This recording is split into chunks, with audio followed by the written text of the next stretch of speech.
Hi guys, मेरा नाम फैज़ है। आज हम डिस्कशन करेंगे कि रीसेल प्रॉपर्टी ही क्यों लेना चाहिए, क्यों new property, brand new property नहीं लेना चाहिए, डायरेक्ट डेवलपर से नहीं लेना चाहिए। वो भी सही है, ये भी सही है, लेकिन बिगिनर के लिए और मीडियम इन्वेस्टर के लिए ये ज़बरदस्त स्ट्रेटजी है जो आप समझ पाओगे।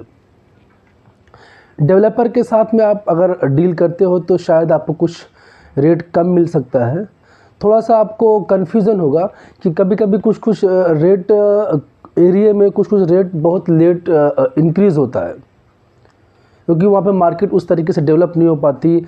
डेवलपर उस पर बहुत ज़्यादा आउट डेवलपर नहीं घुस पाते, वो आउट एरिया में रहते हैं, तो इसके लिए थोड़ा सा इसमें इशू आता है।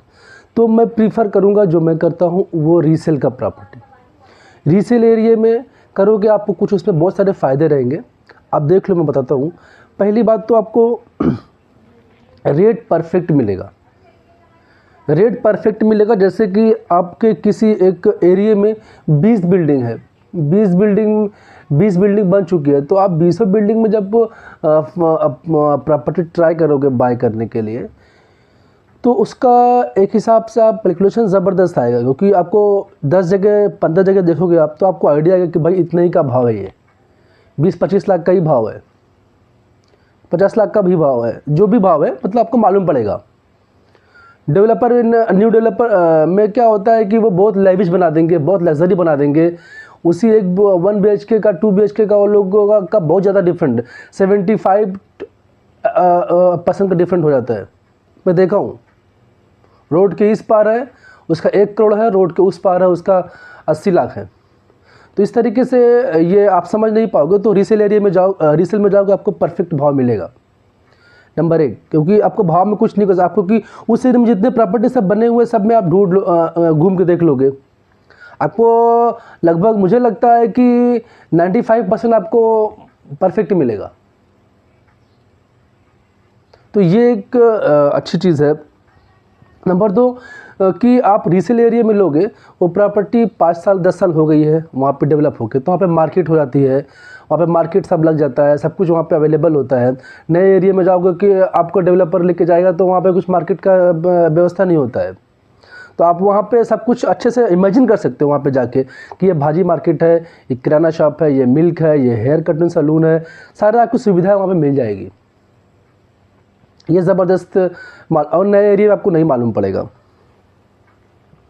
आप प्रॉपर्टी अपने हिसाब से चूज़ कर सकते हो, वाइजली चूज़ कर सकते हो। बहुत सारे प्रॉपर्टी एक ही जैसे रहेंगे लगभग, आप उसको चूज़ कर सकते हो कौन सा लेना है कौन सा नहीं लेना है, अपने बजट के हिसाब से।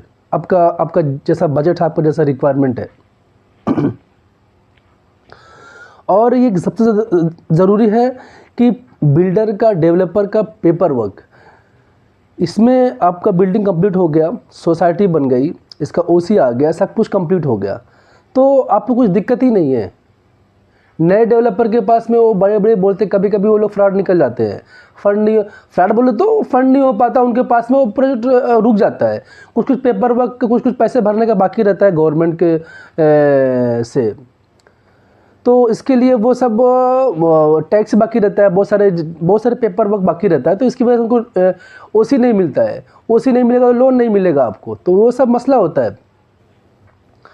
रेरा ने अभी आया है तो स्ट्रिक्ट किया है, लेकिन उसमें भी बहुत सारे प्रॉब्लम है। तो ये सब समझ लो कि रीसेल में से कुछ नहीं होता। प्रॉपर्टी 5 साल 10 साल हो गई बन के, और वहाँ पे सारे पेपर हो गया, OC आके सोसाइटी बन गई, कुछ दिक्कत नहीं है, एकदम सिंपल है। आपका देखो एक चीज़ और भी ज़रूरी है, आपका नेबर है ना, नेबर भी आप चूज़ कर सकते हो कि लोग कैसे रहते हैं, इस बिल्डिंग में कौन सा रहता है, कैसे लोग, कौन से फ्लोर पे कैसे लोग रहते हैं।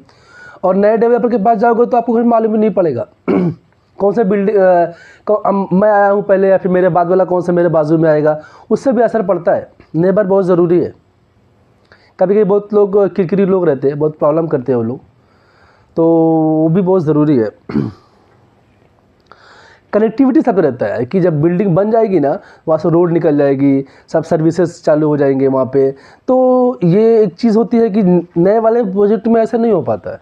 नए वाले प्रोजेक्ट में या तो नए एरिया में बनता है, तो जब वहाँ पे आप ये लेते हो तो सारी कनेक्टिविटी जो रहती है सब बन जाती है। यहाँ से भाई मेट्रो है, यहाँ से ट्रेन है, यहाँ से रिक्शा मिलता है, यहाँ से गाड़ी मिलती है, यहाँ से हमारी ट्रक आ सकता है, यहाँ पे हमारा गोडाउन हो सकता है, यहाँ पे हमारा जो भी आपको जैसा आपको चाहिए वैसा सब कुछ अवेलेबल रहता है, नए में नहीं रहता है, सर्विसेज रहता है। अभी बहुत सारे बम्बई इलाके में आप जाओगे तो वहाँ पे बिल्डिंग तो बन गया, पानी का व्यवस्था नहीं है बराबर से, लाइट करती है 2-2 घंटा।